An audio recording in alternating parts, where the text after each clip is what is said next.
Good night and welcome to Benalmadena's first English news broadcast. Digital Costa del Sol brings you every Friday all the information about this week's news.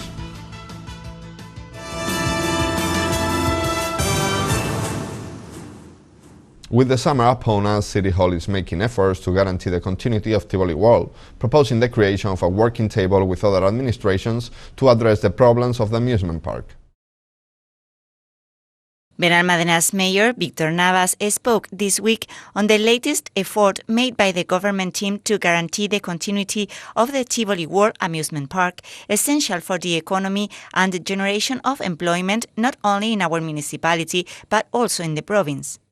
Era una reunión que habíamos pedido ya hace una semana. We are more than willing to collaborate with other administrations, as we announced last week, in which we proposed to the Junta de Andalucía and the Diputación Provincial the constitution of a working group to find solutions to these problems. It is important that all the administrations sit down to send a clear message of unity in favor of the continuity of the Tivoli World amusement park. Many artists, musical groups and television personalities are expressing their support for Tivoli on a daily basis. It cannot be that while civil society is demanding the continuity of the amusement park and its workers are demonstrating, the administrations turn a blind eye, and that is why last week I asked for the constitution of a working group.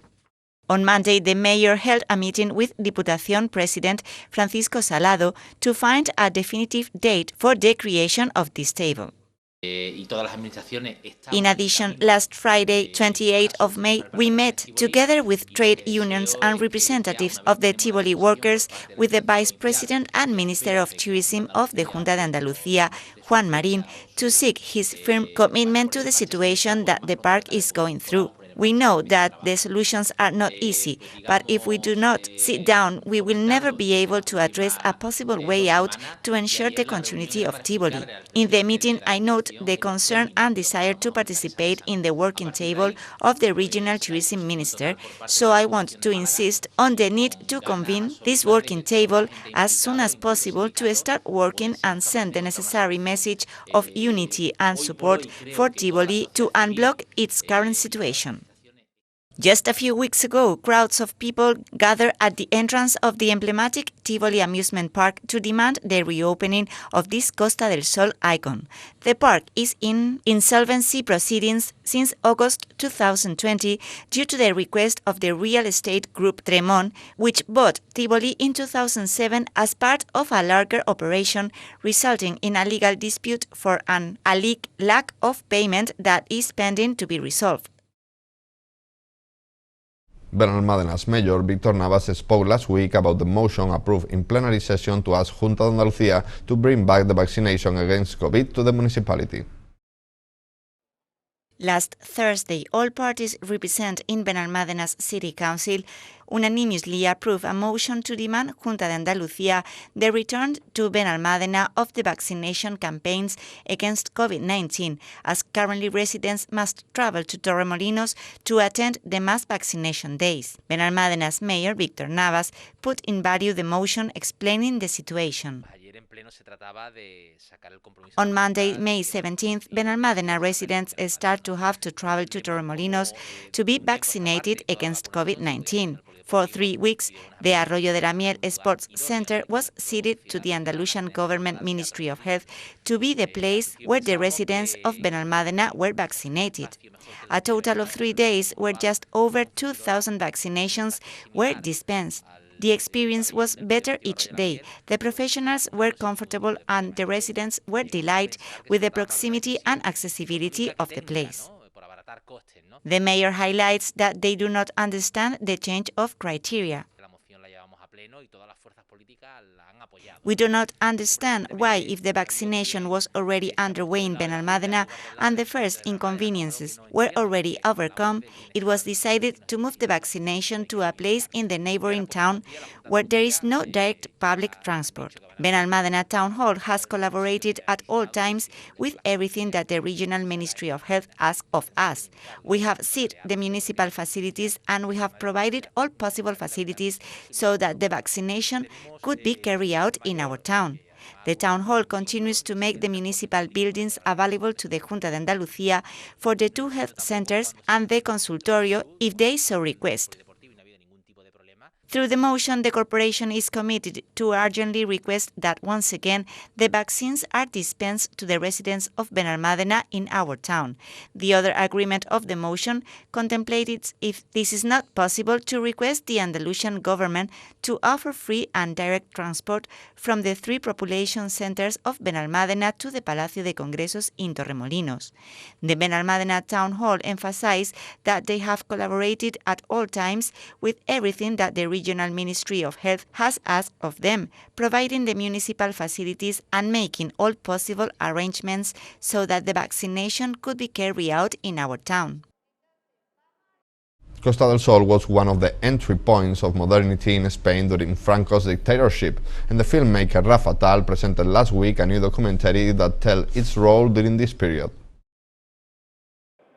Benalmadena's mayor, Victor Navas, and the deputy mayor, Javier Marín, attended last Friday the presentation of the new documentary by Malaga's filmmaker Rafa Tal, An Island in the Desert, which focused on the evolution of the Costa del Sol during the dictatorship. The event, which was followed by a premiere, took place at Torremolinos and was also attended by the mayor of the municipality, José Ortiz, and the Diputación de Málaga second vice president, Margarita del Cid. Rafa Tal began the presentation thanking the attendees and the institutional representation for their presence, as well as the collaborators of the work for their participation. In 80 minutes, we summarize what happened on the Costa del Sol in those years and how they influenced us to be what we are today, as it was the tip of modernity at a time when the country did not allow many things. As the people who gave their testimony in An Island in the Desert say, modernity and freedom came to Spain through the Costa del Sol, all of which has made us the most cosmopolitan area of Andalucía and the rest of the country. Navas valued the role and drive of the Costa del Sol at a cultural level. This same Palacio de Congresos is a historic place for culture, just like Tivoli World, whose importance and iconic character for the Costa del Sol we are also vindicating. This same auditorium in which today we present An Island in the Desert was the setting for the Benalmadena International Week of Auteur Cinema, a transgressive event during those years, in which films banned and censored in the rest of Spain were screened. In addition, the mayor highlighted his bravery and congratulated the director for the work. When Rafa Tal presented the project to us, we immediately decided to participate for all that it means. Just as the Movida in Madrid is being reclaimed and history is being made, we must highlight the fact that there was already a Movida on the Costa del Sol, that island of modernity in the desert, in the context of a Spain of sacristy, incense, and autarky. The Costa del Sol represents the opening to the rest of the world of a Spain that wanted to be modern. The documentary was screened for those who attend the presentation. The official premiere will take place at the 24th Malaga Film Festival on Saturday, the 5th of June, at 7 in the afternoon in the auditorium of the Picasso Museum. Afterwards, it will be broadcast on Canal Sur. The film, which combines interviews with archive images and animation, includes the testimony of figures such as Alfredo Taján, Tecla Lumbreras, Conde Rudy, Salvador Moreno Peralta, Lucas Bonvivant, Bola Barrio Nuevo, Carrete, and Julio Diamante, in one of his last interviews during his lifetime. It also features the famous actor Alex O'Doherty as narrator.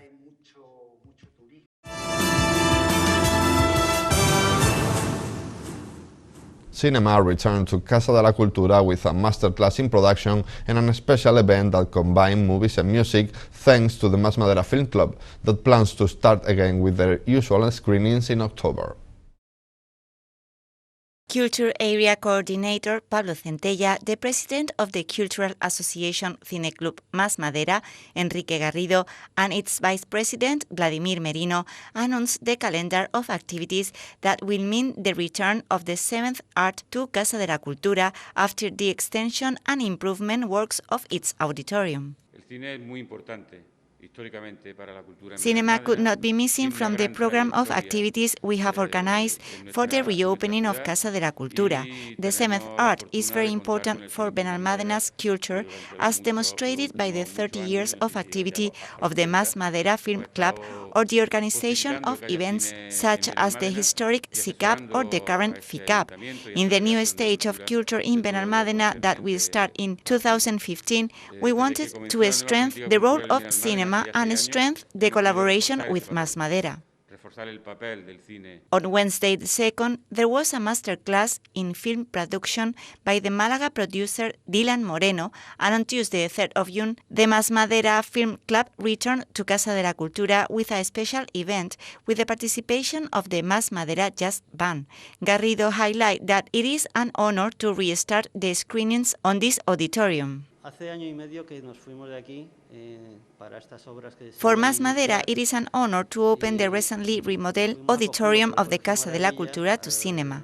The film club left these facilities a year and a half ago due to the remodeling works, moving temporarily to the assembly hall of the Maravillas School without expecting that came later. The pandemic arrived and sent us all home. But the works are finished, the assembly hall has been spectacular, and the evolution of the pandemic has finally allowed us to return to the activity with the due precautions.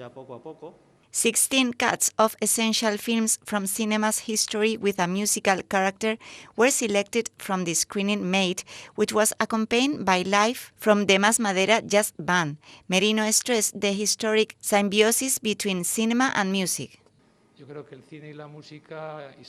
Cinema and music have historically maintained a symbiosis in which one depends on the other, and from that perspective, from Thursday's event, we wanted to give priority to music. We are already working on the next season of the Cinema Club number 30, which is scheduled to begin in October. The vaccination plan advances at a good pace in Andalucía, with people under 50 years old getting their doses. Meanwhile, we start to recover tourism activity, and soon international cruise ships will be allowed to dock in our ports. This week, Andalucía is lowering the vaccination cutoff against the coronavirus for those under 50. This was announced by the Andalusian Minister of Health and Families, Jesús Aguirre, at an event in Granada where he specified that people who turn or have turned 51, 50 and 49 years old during 2021 can make an appointment for the first dose of the vaccine against COVID-19. Immunization for this age group will be carried out mainly with Pfizer and Moderna. The possibility of making an appointment directly is thus extended to people aged 49 to 59, as well as those aged 68 and over. In this way, the Regional Ministry of Health and Families is taking another step forward in the vaccination strategy by facilitating direct appointments for these age cohorts, an option that will be progressively opened up to the rest of the age groups at a minimum rate of 2 or 3 years per week, although it could be increased, said the regional minister. The number of appointments will be adjusted according to the number of doses available. The appointment for the first dose of vaccination is available for people registered in the SAS user database, regardless of whether they have public or private insurance. People who have passed the disease must wait 6 months from the diagnosis of infection to be able to make an appointment. As for the appointment for the administration of the second dose, it cannot be requested through these channels and will be provided in most cases at the time of vaccination or will be communicated later by your health center. And as the vaccination advances, Spain will soon allow international cruise ships to dock in its ports again after they were banned because of the coronavirus control measures. The government has announced in the official state gazette that as June 7, passenger ships from other countries will be able to dock in Spain ports. The measure will allow the reactivation of a sector that has been stagnant since the beginning of the pandemic, 15 months ago. The decision comes as some Spanish ports, such as Malaga, had already planned to resume cruise ship activity from June 15, but only for itineraries within Spain. The Port of Malaga said it is confident that it will be able to recover international cruise activity by autumn, after the interest shown by the main shipping companies in meetings that has been holding during the enforced break. However, the port authorities point out that it takes time to set up the berths of the ships, reorganize itineraries that normally could be planned 2 years in advance. Spain will join other countries that have re-established cruise activity for some months, including important competitors such as Italy. Only last week, more than 60 associations and companies in the sector demanded that the government lift the ban on international cruise ship docking in Spain. And these are today's headlines.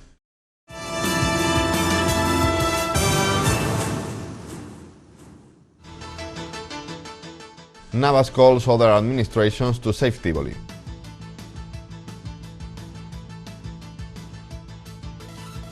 City Council fights to bring back the vaccination to Benalmadena.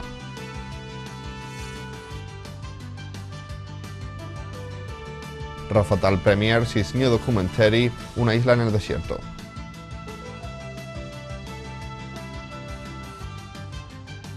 Masmadera Film Club is back.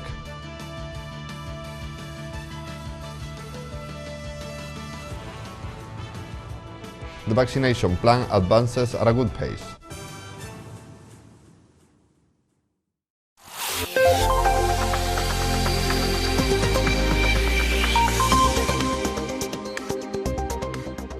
The weather forecast for the weekend will leave us with cloudy or overcast skies with rain and thunderstorms, with the possibility of heavy showers and hail in the afternoon, less likely in the coast, with a tendency for semi-cloudy skies in the afternoon.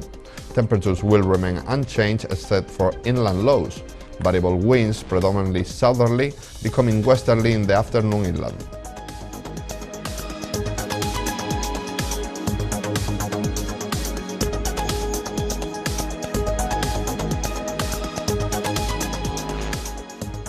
And that's all. Thank you for watching us, and remember, you can stay updated on our website or social media profile on Facebook and Twitter. Have a good night and enjoy the weekend.